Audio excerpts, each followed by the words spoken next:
जम्मू और कश्मीर में इन दिनों शदीद गर्मी की लहर जारी है, जिसके बाइस आवाम को सख्त मुश्किलात का सामना करना पड़ रहा है।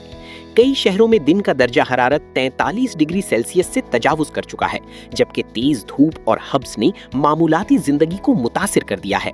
शदीद गर्मी से बचने और कुछ राहत हासिल करने के लिए लोग बड़ी तादाद में शहर से गुजरने वाली नहर का रुख कर रहे हैं, जहां ठंडा पानी उन्हें सुकून फराहम कर रहा है। हम यहाँ पे मजे लेने के लिए आए हुए हैं, नहर में नहाने के लिए आए हुए हैं। बिजली का कैसे रहता है? बिजली का बहुत कट चल रहा है, लाइट बहुत बंद है। हमको लाइट से प्रॉब्लम बहुत ज़्यादा है। हम इधर नहर का सारा पानी का सारा ले रहे हैं, ठंडे पानी का। बच्चे फैमिली लेके आए हुए हैं। गर्मी बहुत ज़्यादा है, 43 से 44 डिग्री जो है गर्मी हो रही है जम्मू में।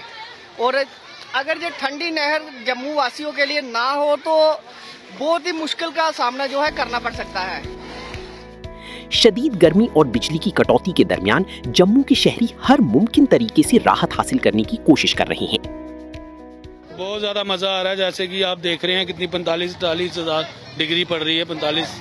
तो इसलिए हम नहर पे आए हैं, क्योंकि ऑटो चालक हैं हम, तो सवारी भी नहीं है, तो हमने ऑटो यहाँ पर आपके सामने लगाया हुआ है।